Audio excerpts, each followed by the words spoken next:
Thank you very much. And all of the things we're hearing today, yesterday, I want to characterize it this way before delving into what I'll call the solution.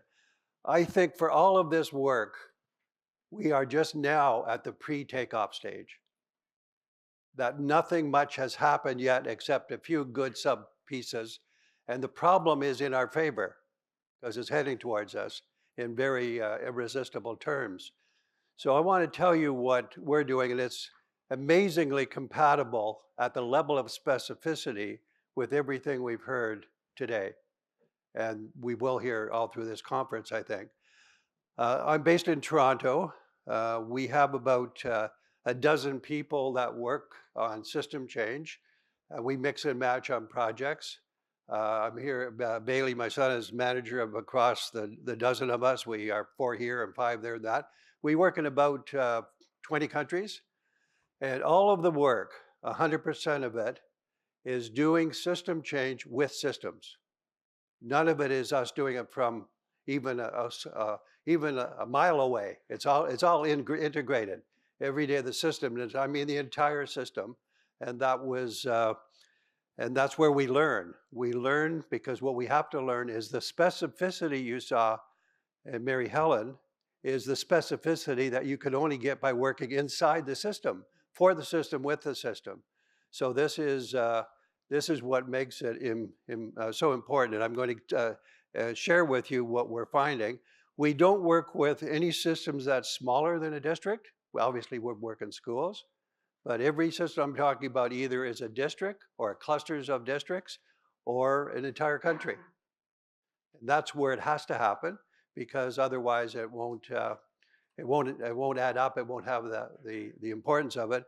And furthermore, as you imply and get from this sessions you're hearing, you don't gain on systemness unless the participants in the system are gaining with people like us, and we're learning from them, they're learning from us, and all of it kind of converges into that. So we expect large-scale impact because we're doing the building blocks. I call it turning systemness on its head. I want to start with, I just finished the 6th edition of the New Meaning of Educational Change. I couldn't think of any better titles, the new meaning, the new meaning, the new meaning. That goes forever because there will always be something new. But I did something different in the 6th one. It's coming out in March. I looked at all of the data I could find from 1965 to 2024 about system change in the 20 or so countries that we know and all of those things. And I actually have a retrospective account of each of those decades. I called the first decade of this century, the hopeful decade because we were getting results. For example, in Ontario, whole system, 5,000 schools, big gains in literacy, numeracy, high school graduation. The premier was involved, the whole systems were involved. We were all implementing well together. And I felt we finally have it. In fact, California, where we spend most of our time compared to any country right now in California, is sent delegations up, sponsored by the Stewart Foundation. I wanted to thank the Stewart Foundation and fund quite a few of us in this room and still fund us. They came to see what we were doing. They liked us so much, they said, we can do that too. We're just about to take off. This was the local control funding and Governor Brown just starting. So they actually did kind of adapt almost a lot of that and then started into that. And we've been monitoring it. And what I thought in that decade, we kind of know what we're doing. We know what works when you link the top, the middle, and the bottom, and vice versa. This is we can do this because we're doing it. And then, in retrospective, when I examined what continued to happen after 2010, the second decade I called while we were sleeping. And while we were sleeping, inequality, financial, the gaps that Mazzucato and others have done, the economists that show the increasing discrepancy between where the money goes when there's profitability. That was getting wider and wider. And all of the indicators seem to think, the interesting thing about AI, which all of us are now relating to, is that I don't know whether this was on purpose, but it actually went underground from 2000 to about 2020 when GPT came out. We didn't hear much about it, but all of a sudden it was fully blown. And it was not quite a secret in the secretive sense, but it was definitely unknown. And Fei, who wrote one of the books on AI, she was this graduate student, came from China, started as, I don't know, a 23-year-old, well, in high school here, and then in 23-year-old. She describes the evolution from 2000, 2012 to 2022. And it really was a secret until all of a sudden it wasn't. And then it came thundering on. So this is the kind of background to it. I want to take, this is my conclusion from the review I did, that 100% of the efforts, I'm going to say, on system change in education over these whole bunch of countries. We usually start with the US because it has better data, as Pasi Selberg said. You can trace it. But actually, there is no country, and you can take England, you can take Australia, you can take US, and almost everyone, I would say, perhaps with the possible exception of Singapore, which has 400 schools, and they're able to coordinate it differently and better and things like that. But I can tell you without question that this is failure after failure after fail. It's just constant. It's not stagnation. It's constant digging the deeper hole, and relentless.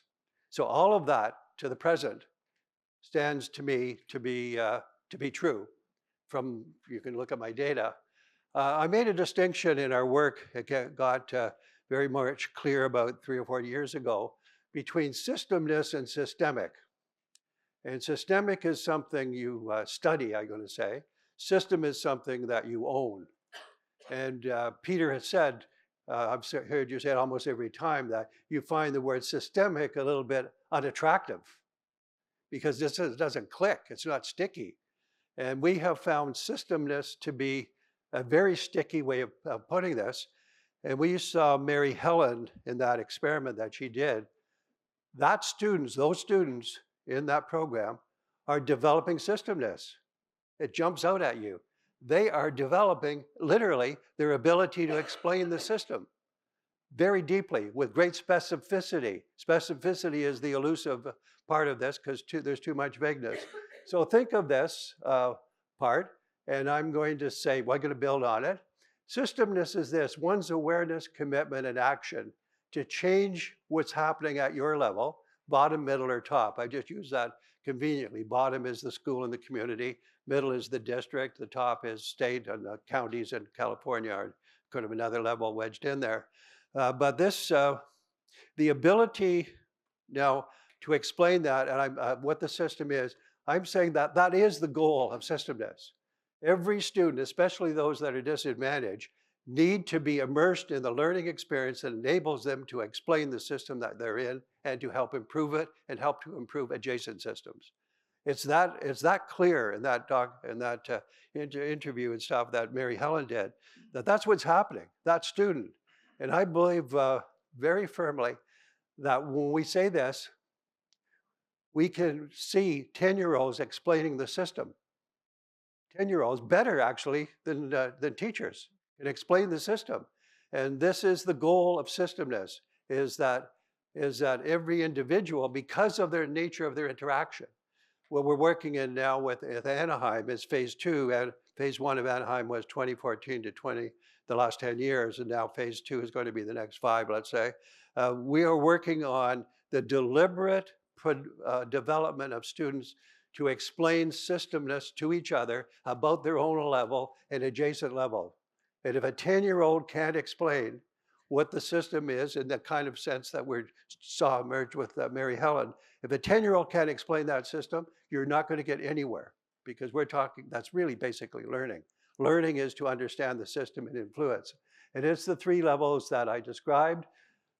Turning system on its head, the more we got into this, the more we decided that if you're going to see this, the fact that the top level system, the reason that the top can't be successful, there's several reasons, they're interconnected.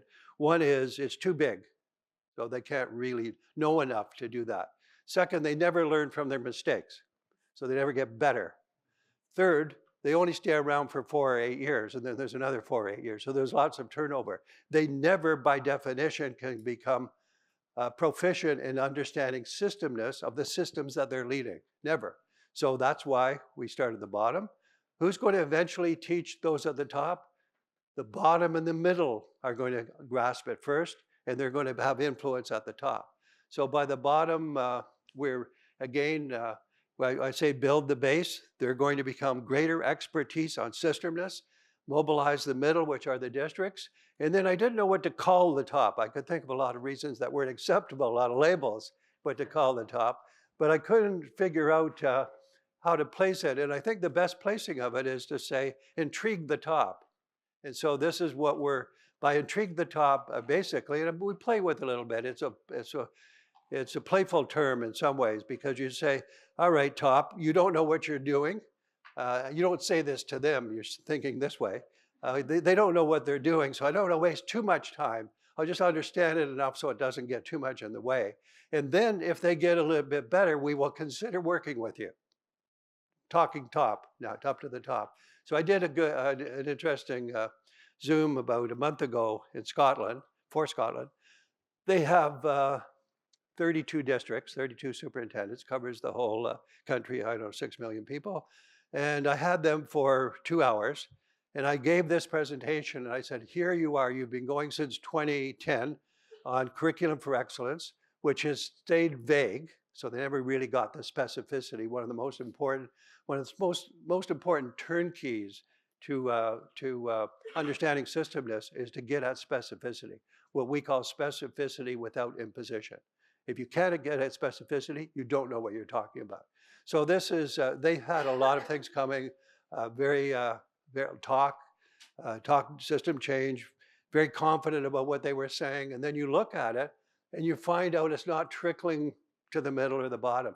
So I said to I've had some interaction with some of them, to the 32 of them, I gave them this. I said, your system is not helping you. So what you have to do is assume that the system, when you wake up in the morning, every morning, assume the system doesn't know what it's doing. That's how you should start your day, with whatever change prayer that could turn into. And then go about building at the level, because the policies allow you to do that. There isn't preventing you from doing this. So build your strength at the level of the school. Build your strength at the level of your LEA. There's 32 of you. And you're in groups, subgroups of usually eight entities. And then as you build them, put more demands upward. Don't hide what you do under the bushel, but don't brag about it either. Just do it so you're in a position of power. You gain professional power. Professional power if you know what you're doing in this work, and you gain political power if you have professional power. Those two things go together. So you can afford to be disobedient and get away with it, as long as you're doing the positive development of system work that we're talking about here. So this is the way we present it, if you like.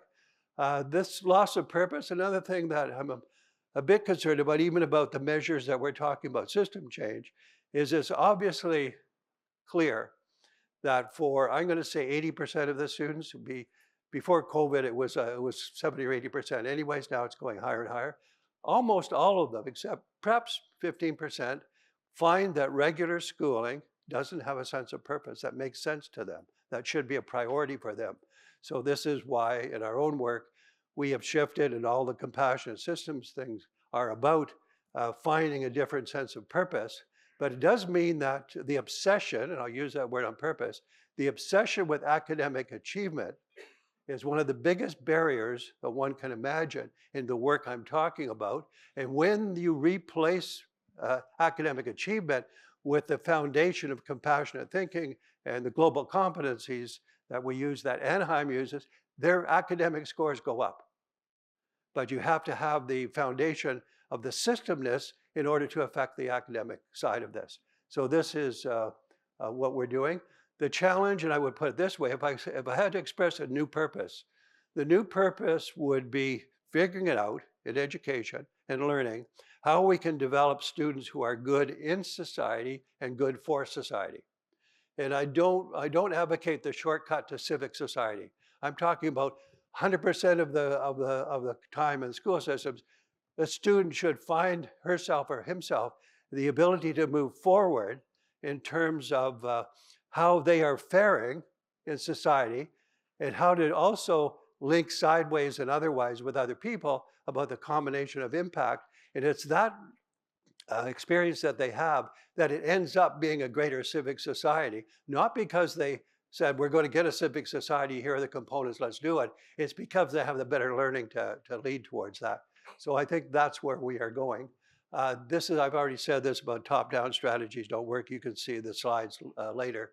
A couple of things this is the newest thing that's been shaping recently. We had this discussion a little bit, David, last night about it. I think now things are so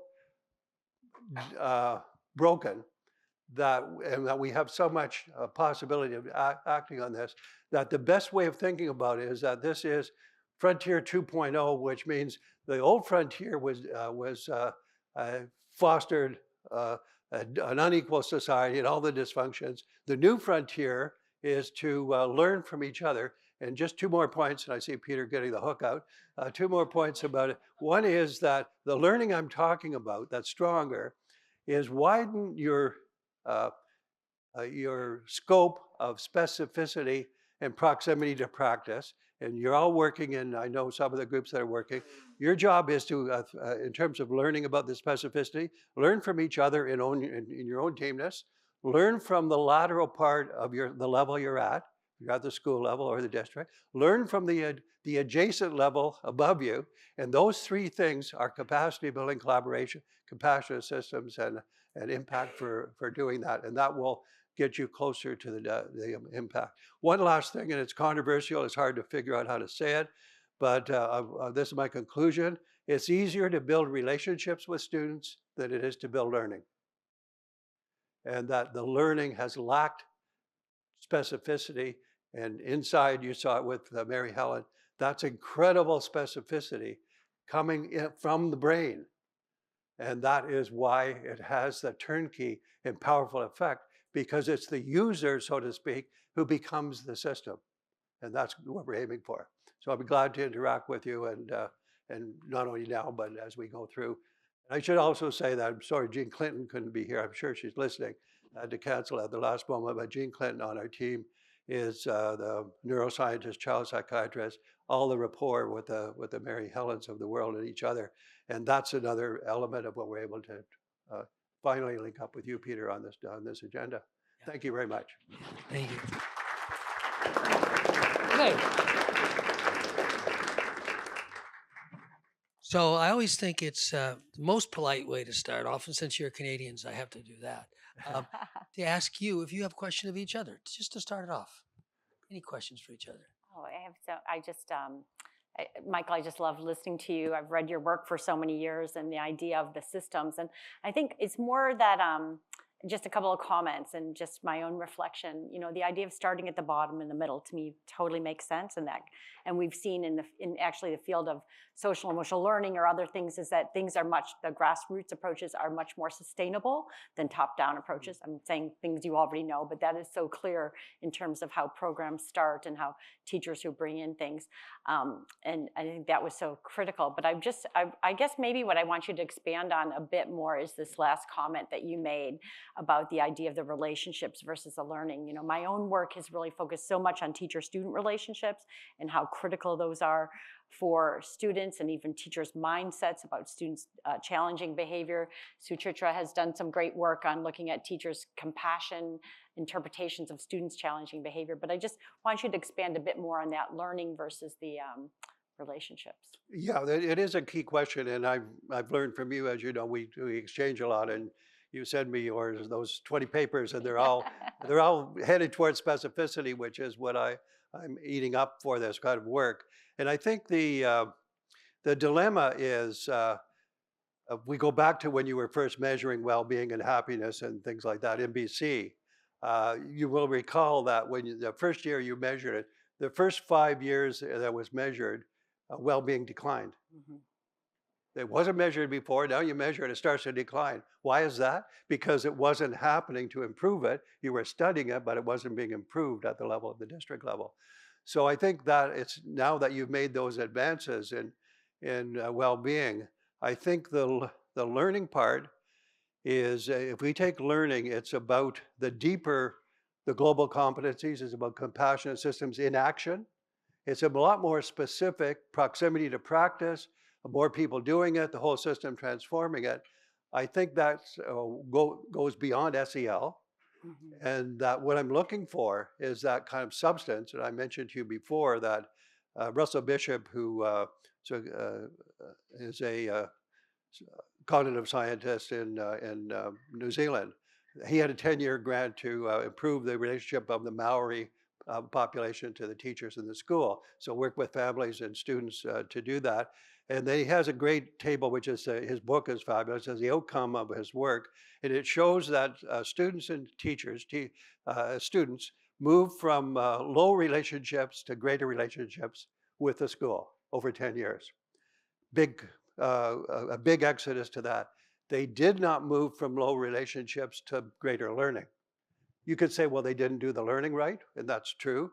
But what I'm talking about is I think the learning now is much more powerful, obviously.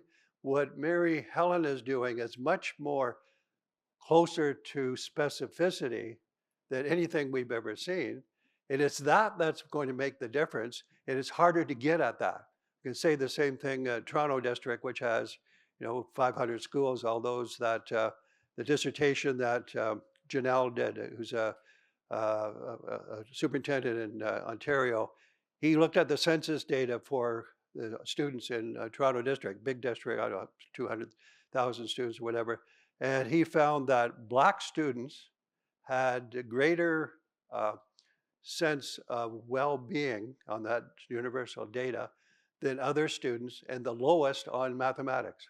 In other words, somehow the relationships were working because they were targeting that, but it wasn't converting to the learning part. And this is really what I think about. The other thing is, we talked about this, Peter, briefly, is that teachers take quite readily to social emotional learning and relationship building. They're not as good as dealing with the learning part that we're talking about. That's the hardest part. They have to do the other as part and parcel of that, but I'm saying to you, how do we go from well-being to learning, of the deep learning that we generally seek? Thanks. I think we should open it up. Yep. Roger, your hand got up quickly. Yeah. For Michael. Michael, Yeah. Could you stand up, Roger? They catch you on the camera better. I just have a question really about your top-down theory and skepticism. And it is that you work in a capitalist system that functions probably under the illusion of meritocracy, even your university. That tends to consolidate resources and power structurally. So where do you get your money? How are you funded if you are ignoring that consolidation of resources? It's a complicated question. I was Dean of Education also for 12 years in that. And I don't think actually the universities, if you think of the concentration of money, it's not the universities that seem to have a lot of the money that they can spend. In fact, they're suffering more from lack of finances than anybody now. So I basically have disassociated myself from the university part, not like negatively, but just I'm not building relationships there because I want the relationships to be built through the school systems and the money that accrues to that. And the money part has never been the driver. Even though if you look at those, if you look at any of the analysis of OECD, the money spent per pupil is not correlated to the outcomes, not positively correlated. So I don't think that it's our resources. I'm going to say it this way: the agenda that I described and the agenda we're seeing here, when I say it's on the takeoff period, this means there's going to be more resources for this work in the next now than ever before, because it's so obvious that everything has failed. This is the frontier 2.0, I'm going to call it. It's obvious everything's failed, and that therefore, whatever money there is going to be directed at this kind of work more and more, and it's going to build on its own success. That's what I think we should push for, and resources is part of it, but it's never the driver.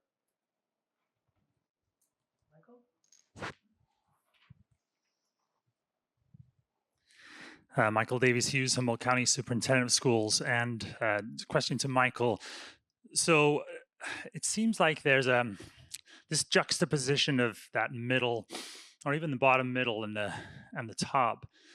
And I don't know, I wouldn't consider myself necessarily the top, but I am intrigued. But I think it's more than, like, so long as we have this hierarchy, you have to have a top, there has to be a top-down driver for change. And I think that what I'm reflecting on is that it's not sufficient to intrigue the top, but rather you have to influence the top so that they can then provide that whatever tools or the driver necessary for the middle and the bottom to be able to work in that system's change. But I think that it's shortchanging the top by saying that we only need to intrigue the top. We actually need to influence the top if we're actually going to get anything done at the middle and the bottom. That's my own personal. Can I intervene for just a second? I'm just watching the time. I think it would be useful if we could get a few questions. Okay. So here, because I think that a lot's been stirred up today from the first session, obviously through to now. So maybe we just hear a few other just questions or reflections, anything you'd like to say, and then give each of you a chance to reflect on them. Perfect. Okay? Yep. Thank you. Go for it. Hi, Michael. Hi. I'm curious to see if there, and this is a bit of a challenge. I'm curious to see if maybe rather than using the top, bottom, down, description, whether using a circle and more focusing on center, outward, more of a non-linear, approach to this would be of benefit in terms of relating that idea to others. Okay, let's keep going on that. Yeah, good.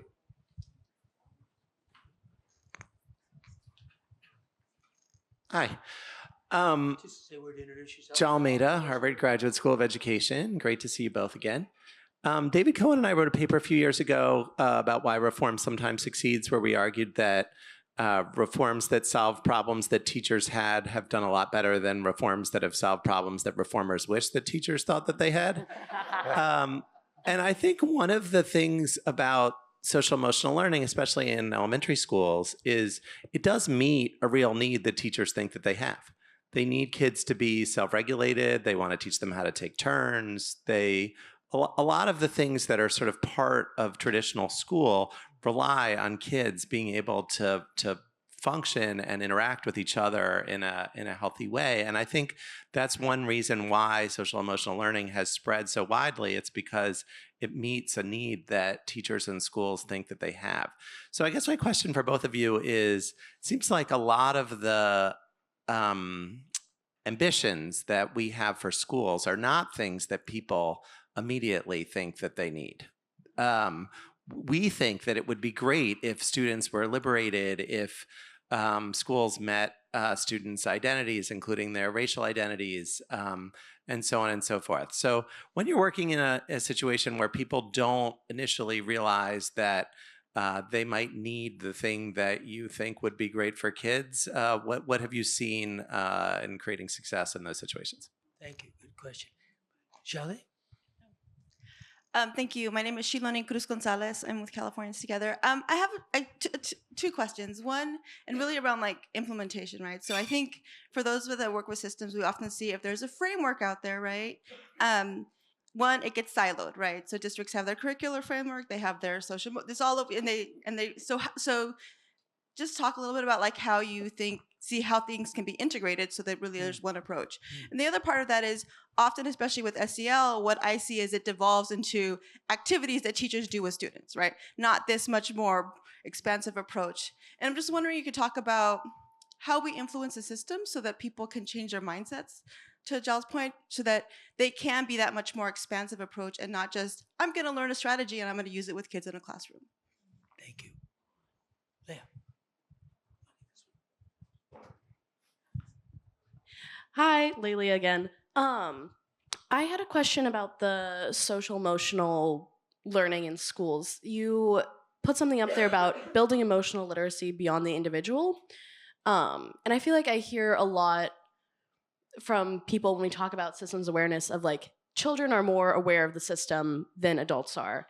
So when we talk about building emotional literacy beyond the individual, is that something that we do like alongside building the the personal emotional literacy, or is there a point in adolescent development where you shift the focus towards the group development of that emotional literacy? Couple more. Obviously, this is not an exercise in question and answer, but more how we hold the questions. Please. Thank you. I'm Dan. I'm from Woodley School over in Australia, and it was great, Michael, to hear your presentation there at Reimagine conference last year. My question's around the assessment tools that we're using, and you mentioned that there was a decoupling between stronger relationships, but there weren't corresponding improvements in the scores that students had, and I'm wondering what role the assessment tools that we're actually using to measure attainment have in those results, and whether it's a case of us measuring what we value or whether we're just valuing what is easily measured. Yeah. Thanks, Dan. Good question. So I'll go around. Go ahead. Hello, I'm Suchitra, and I'm doing my PhD with Kim at the University of Illinois, Chicago.